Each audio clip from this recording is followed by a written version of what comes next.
Okay, so you're going to have to zoom in, obviously, to read this question, but I'm going to go ahead and start working number 4. So I can tell it's an equilibrium problem. I don't have to read through every single number. And I see that they're asking me to calculate Kc. So before you can calculate Kc, you have to do the ice table. So I'm going to set up my ice table.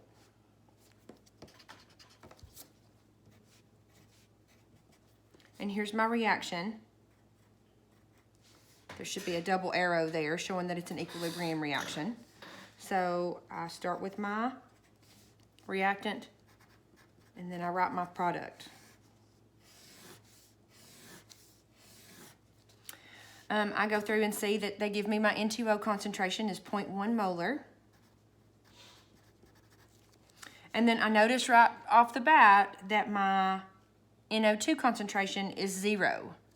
So that tells me that this reaction might be working towards the left, meaning the equilibrium is probably shifting towards the left because my product concentration is super high and my NO2 has nothing. So that can happen in an equilibrium reaction. It's reversible. It can go both ways at the same time. That's actually what's happening. So when I do my X values, I know that this is going to be losing some concentration as it shifts to the left. So this would be my minus X. Notice the coefficient is 1. Here, my coefficient is a 2 in the equation, and clearly this is going to be gaining some concentration, so he would be my plus 2x. So then I can write my expressions, but I notice that it actually gives me, at equilibrium, the concentration of N2O4 is measured as 0.009 molar. So it's giving me this value. So in order to solve for X, you have to be given the equilibrium concentration for one of your values, either one of your reactants or one of your products, and that allows you to go back and solve for X. So the first thing I'm going to do is go back and solve for X for this. So I write for N2O4, it's the concentration. You're adding those up to equal this, but clearly here it's minus X. So 0.1 minus X equals this equilibrium concentration. So your X turns out to be 0.091 molar. So now you know your value of X. You can plug X in here to calculate the equilibrium concentration for your reactant. So you do that.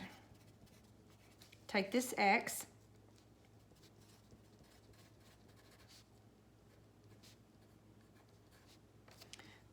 plug it in here,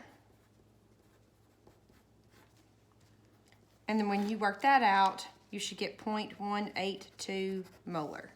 So now you have both of the values that you need to put in your Kc formula. So your Kc formula is always going to be products over reactants.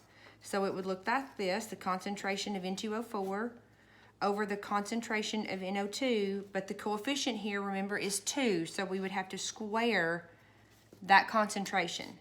So I plug in my two values. I plug in the equilibrium value I was given plus the one that I just found.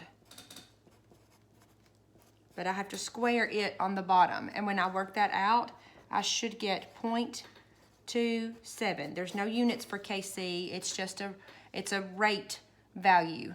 So that should be your answer.